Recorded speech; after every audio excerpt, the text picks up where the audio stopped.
Hey guys, Billy Davidson here with Davidson Pressure Washer Painting, Hammond, Louisiana. I want to show y'all what we're doing today. This may help you out if you run across one of these houses like this. We're cleaning this really tiny house today. One of the smallest ones I think I've ever done. Not. No, it's a beautiful home, really large, beautiful home. We're doing all of this decking around the pool, this stone decking, really beautiful. And we did treat it with SH, but I wanted to show you something here. We're actually was cleaning this with a J-rod and a scrub brush. We really did not want to put a surface cleaner on it for sure. And not too much pressure also. So we cleaned it with a J-rod. Now, if you run it across the same stuff and you don't have a high flow machine, you could do this with a white tip. You just want to dial that. Like if you're running a 4,000 PSI machine, 4-gallon Sprinter, you want to dial that PSI back by lowering your throttle at least to about a third and use that white tip, which is a 40 degrees tip, and you should be able to clean this up with no problem. Obviously, you want to make sure none of it's popping up before you get started, but don't run a surface cleaner on it. I don't think that's a good idea. And don't use too much pressure, but you can use a little SH on it. You could hit it with a soft wash pump, 1 or 2%. It's probably about the strongest you want to go. We actually downstreamed it, so that was good enough. And know that this stone has this look to it, so that doesn't clean up. Obviously, you get the mold and mildew off of it, but most of it is, it looks like just for a reason. It's beautiful. But another thing you want to be cautious of is you have a rust stain on this. Be careful with the amount of chemicals or type of chemicals you use on it. So a lot of times those rust stains will wipe up actually with a rag. Like a terry cloth or even a micro cloth. You might have to actually step on it and rub it with your foot, with the rag between your foot and your shoe and the stone, putting some weight on it. But be careful with the chemicals you use on it. I have seen where people etch this stuff up. You'd have to go out of your way to do it, but still you don't want to run that risk. Another thing I want to show you, these ledges around the pool here. We cleaned those up. Obviously, if you use a really high PSI on this, you're going to disturb this landscaping and get it back in the pool, in the hot tub, that sort of thing.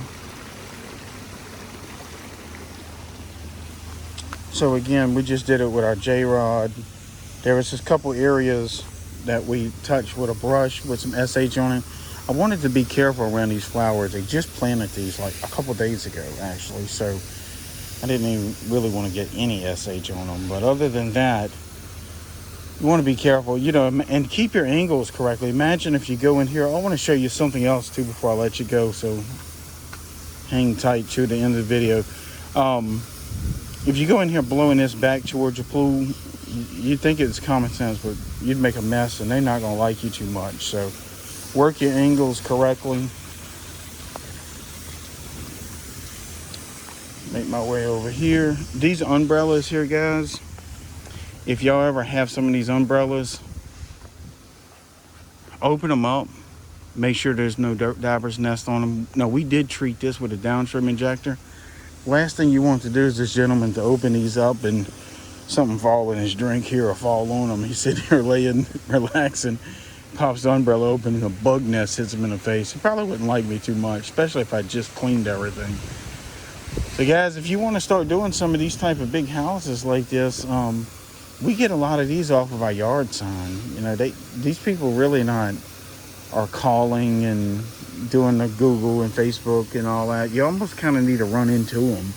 And we run into them with our yard sign. So we very specifically place our yard sign so they'll see it. And it's not out here in front of their house or in front of the neighborhood, because that's not going to happen. They'll yank them up within 2 seconds. So go to BillyDavidsonVIP.com. There would be a link in the description. Also, I'll put a comment in the section down below. And you can click on our website and scroll down till you find the yard sign strategy course. And there's a bunch of other little things on there if you need it. Also, our parking lot striping. We're going to be doing some striping tonight we're looking forward to it. Actually, we're just trying to get out of here so we can get home, get rebooted for striping tonight, get it, maybe go down for a nap, and go back out and do some striping. I love that striping. The striping, actually, tonight I'll make more tonight than I've made all week power washing. So, and it's not for everybody. It's, it's sometimes middle of the night working. So, but we do a lot of striping, and we've been training a lot of guys to get up and running with striping. If you're interested in some striping training, some online training, you visit our website. Also, you can get in contact with me directly. My phone number will be in the description as well. And I can tell you exactly what's in our 8-hour course if that's something you're looking to get into. See these fireplaces up here? They got that copper top on them, and we're always getting green streaks on them.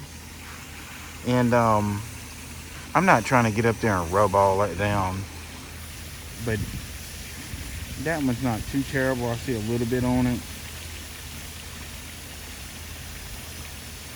To be honest with you guys, a lot of times I treat it with SH, a good surfactant, and just let it be. Because for me to have to rent a lift and get up there and put different treatments on it, this price would get outrageous. Now, oftentimes what they need to do, the architect have that put on, and then later on the homeowners change it because they have all kind of issues with it.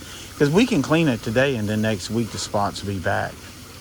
So I've just, if they made me get up there, of course I would, but they would be paying a much higher ticket item to have a lift back here. I don't even know what we could get back here. Climbing up there with ladders and ropes doesn't seem all that appealing either, but so it is what it is. Sometimes these houses get some unremovable stains on it, and you need to convey that to your customer so they know. Now, if they adamant about it, it's an acid treatment, usually gets that off, and you got to be able to get up there and touch it. You can't be spraying acid all back here. So you almost got to get up there and brush it on. If y'all ever run across anything like that, leave a comment below. Let me know how it works out for you in your area. If you got customers that want that service, or it's something they just forego. But it's a real common thing around this neighborhood. All the fireplaces, they got that in those caps on just about every house, 90% of the houses. So, and again, I've removed them before, and not on this particular house, and then like less than a month later, it looks like you've done nothing to it. So another thing I was going to show you, these bands, guys, these bands around some of these houses. The way I really make these clean up and pop is after I soft wash everything, I'll dip my brush in about a 3% SH, just barely, and I'll run this. Just run basically the top ledge all the way around, like one dip, boom, boom, boom. I mean, 2 dips and I got this whole back done, and I leave it. And I'll tell you what, after the next day or so, after it starts to dry up and things dry out and the sun pops out on it, these things really just like a beacon in the night. I mean, they stand out. And I just find always that SH shows it. We do that on our Sonics as well. We do a bunch of Sonics, and some of those got that white band around them. If we are soft washing the building, right before I leave, that's what I do. I just run it around that band, and it just makes it look beautiful. So another thing out here, hose management's always something, man. This hose is everywhere. Gotta have enough hose. Our trailer is 200 something feet away out in a driveway, so you got all this hose to manage. So it takes that extra set of hands being on board. I'll kind of show you this back real quick, and then I'll let y'all go. Oh, there's another thing I want to show you right here. There's so much stuff I can show you out here. Just I'll keep you that long. These downspouts, I'm gonna show you something. Let's see if I can get in a right angle. The correct angle, let me say. And I'm gonna zoom in so I can show you a problem area that we have all the time.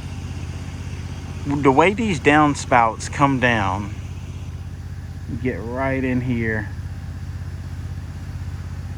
God, I don't know if that's a good angle. Well, anyway, right where it makes that turn, coming from the downspout, if you will, it goes towards the wall and then turns downwards.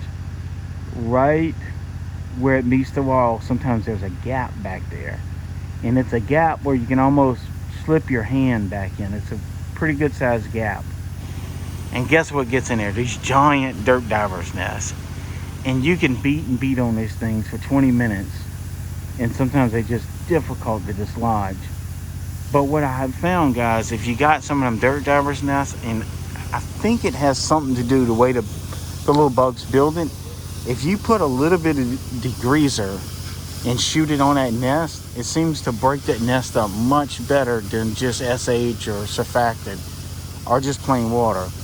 So what I've done, I always mix me up like a 3 or 4 gallon solution of degreaser, SH, and a little surfactant just for the diver's nest, just to go around and pop those individually. So like, for example, we working in the back.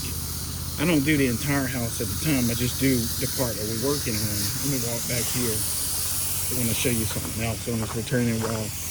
So, but basically what I do, my solution, I have it mixed up after we hit everything with either a downstream injector or the soft wash skid.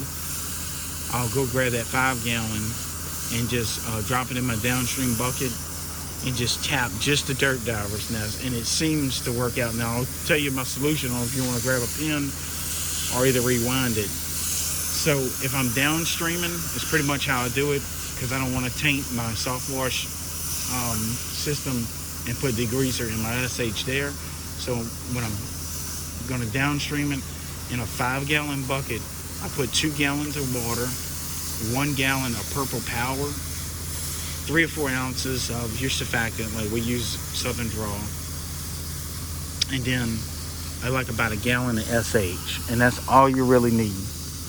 So, 2 gallons of water, 1 gallon of purple power, a few ounces of your favorite surfactant, and 1 gallon of SH. And it seems to me like that purple power, which is a degreaser, or you can use your degreaser of choice, breaks those nests up much better than SH or water alone. I'm gonna show you something else here. So I'm gonna zoom in. Let me find the spot in the camera. Forgive me, I got terrible vision. So these corners right here, that corner is way up there. They had a giant one on that corner, and I can't see the smudge, but Chris and them can. He said there's a little bit of smudge there, so we might tap it one more time before we go.